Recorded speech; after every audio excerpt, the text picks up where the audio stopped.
Prapen Wesiaji adalah tempat saya membuat keris. Saya mewarisi ini dari leluhur saya. Saya adalah generasi ke-7 dari leluhur saya pembuat keris.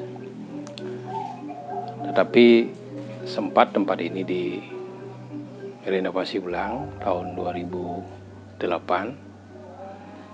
Beberapa hal di tempat ini saya modifikasi sesuai dengan kebutuhan teknologi. Tempat ini bertempat di lokasinya di Denpasar, Jalan Kenyeri, Desa Sumbertekaje. Nama saya Made Gede Suardike. Saya adalah seorang pembuat keris turun-temurun. Saya ke generasi ke-7 dari leluhur saya. Saya memulai membuat keris dari tahun 2005 sampai sekarang. Proses awal pembuatan keris adalah pemilihan dan pembentukan bahan mentah. Keris adalah langkah pertama yang sangat penting dalam proses pembuatan keris.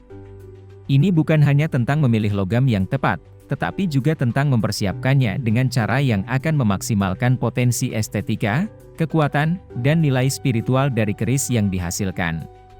Jadi ketiganya itu mempunyai unsur lebur yang berbeda, itu disatukan, ditempa, dipanjangkan, ditumpuk lagi, ditempa lagi berulang-ulang kali sampai ribuan lapisan. Proses pembuatan keris bukan sekedar ilmu menempa, tapi ada kaidah-kaidah filosofi dan niskala yang harus dilewati.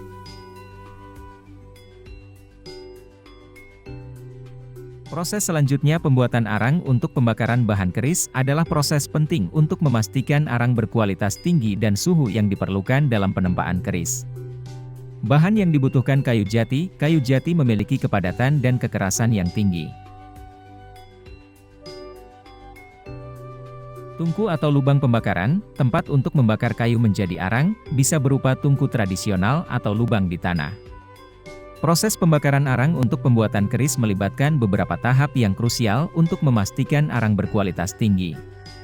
Arang ini harus mampu menghasilkan suhu tinggi dan stabil yang diperlukan dalam proses penempaan keris.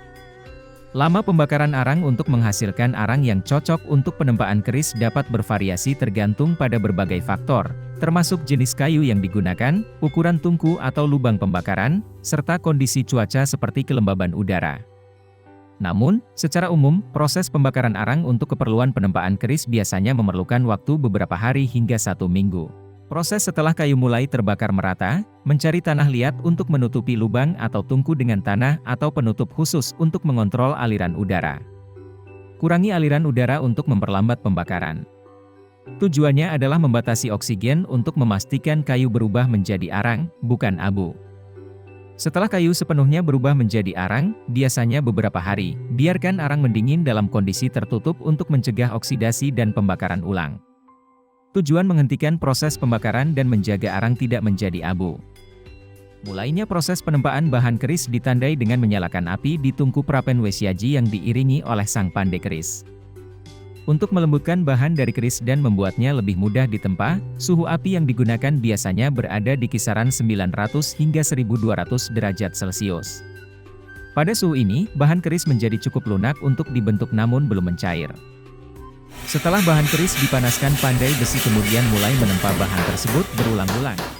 Keris ditempa berulang-ulang tujuannya untuk menghilangkan kotoran-kotoran dari karat dari bahan tersebut sehingga bahan nantinya akan menjadi kuat dan tidak ada karat-karat dari sisa bahan yang ditempa tersebut. Proses selanjutnya pandai besi mulai memanjangkan bahan yang telah diratakan. Pemanjangan ini dilakukan dengan menempa bahan dari tengah ke arah ujung, sambil terus memanaskan bahan jika mulai mendingin.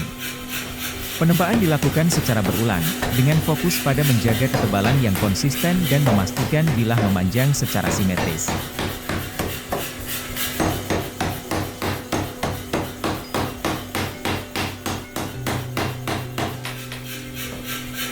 Proses selanjutnya adalah melipat dan menggabungkan beberapa lapisan bahan menjadi satu kesatuan yang kuat. Ini meningkatkan kekuatan struktural bilah karena ikatan antar lapisan logam menjadi lebih erat. Setelah bahan keris tersebut dilipat, proses akhir dari bahan keris kemudian dipanaskan kembali agar bahan tersebut menyatu menjadi satu sehingga bahan keris menjadi seperti ini.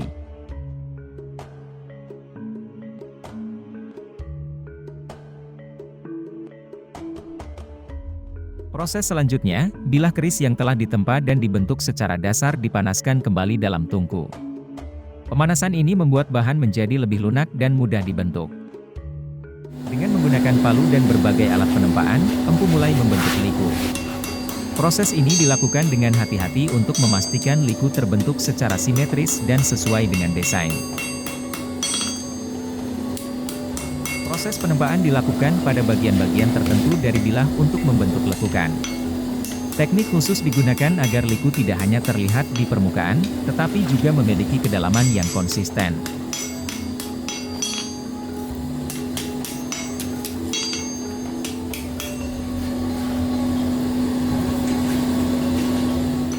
Proses selanjutnya adalah penyepuhan. Nyepuh berasal dari kata sepuh yang berarti lapisan. Di Bali, penyepuhan keris pusaka dilakukan dengan dua cara, fisikal dan spiritual. Secara spiritual dilakukan dengan menempelkan keris yang tengah membara ke organ tubuh sang empu. Bisa di telapak tangan, telapak kaki, atau lidah. Makna dari penyepuhan jilat adalah menyucikan secara spirit, secara esoteris.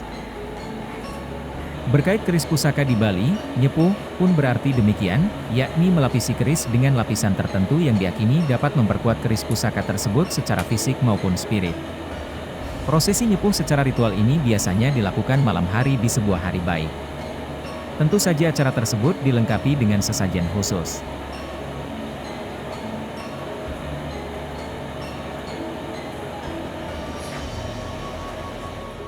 Proses selanjutnya adalah ngewarangin keris. Ngewarangin keris adalah teknik tradisional untuk memberikan patina hitam pada bilah keris dengan menggunakan bahan kimia yang dikenal sebagai warangan, arsenik trisulfida. Bahan-bahan yang diperlukan, warangan, arsenik trisulfida, air jeruk nipis atau air kelapa, minyak cendana atau minyak kelapa untuk pelapisan akhir air bersih. Tahap selanjutnya pengolesan jeruk nipis. Balurin air jeruk nipis dengan kuas hingga merata dari bawah keris hingga ujung keris. Tahap selanjutnya penggosokan. Sikat bilah keris dengan air jeruk nipis dan sikat lembut untuk membersihkan sisa karat dan kotoran. Menggosok keris dengan jeruk nipis adalah langkah penting dalam merawat dan mempersiapkan bilah keris untuk proses lebih lanjut. Selanjutnya bilas bilah keris dengan air bersih untuk menghilangkan sisa jus jeruk nipis dan kotoran yang telah terangkat. Gunakan air mengalir jika memungkinkan untuk memastikan bilah benar-benar bersih dari sisa-sisa asam. Setelah menggosok keris dengan jeruk nipis, umumnya tidak perlu menunggu terlalu lama sebelum melanjutkan ke langkah berikutnya. Waktu yang dibutuhkan agar jeruk nipis bekerja efektif pada bilah keris adalah sekitar 10 hingga 15 menit.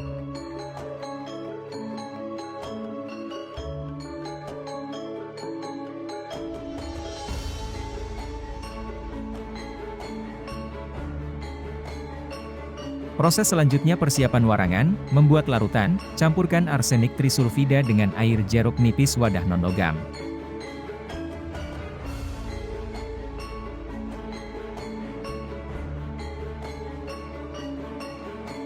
Pengadukan, aduk hingga campuran merata. Proses pewarangan juga dimaksudkan untuk memunculkan gurat pamor pada keris karena cairan warangan membuat warna besi menjadi semakin hitam dan warna nikel menjadi semakin putih. Setelah aplikasi, biarkan bilah keris yang telah diolesi larutan warangan mengering selama sekitar 30 menit hingga 1 jam. Proses ini memungkinkan arsenik untuk bereaksi dengan besi pada bilah, menghasilkan patina hitam yang khas.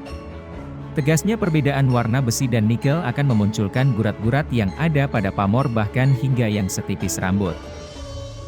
Setelah melalui proses membalurkan cairan warangan, selanjutnya keris dibersihkan dari sisa bahan warangan dengan kuas. Bilas keris dengan air bersih. Beberapa praktisi menggunakan air yang mengalir untuk memastikan semua residu terbilas dengan baik. Hasil dari pewarangan keris akan menjadi seperti ini.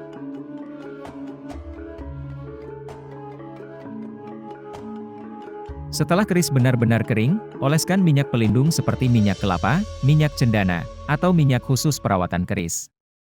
Minyak ini akan membantu melindungi keris dari kelembapan dan karat. Proses selanjutnya pemasangan gagang keris adalah proses menempatkan bilah keris ke dalam gagangnya dengan hati-hati untuk memastikan kestabilan dan keindahan keris.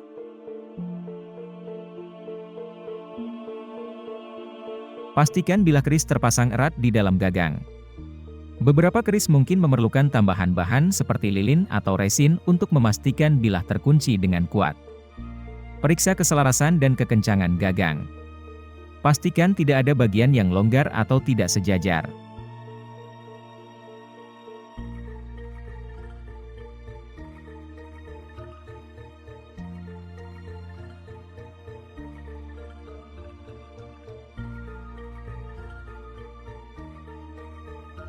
Proses terakhir, pasupati adalah ritual menghidupkan keris agar memiliki energi spiritual sesuai yang diinginkan oleh pembuatnya.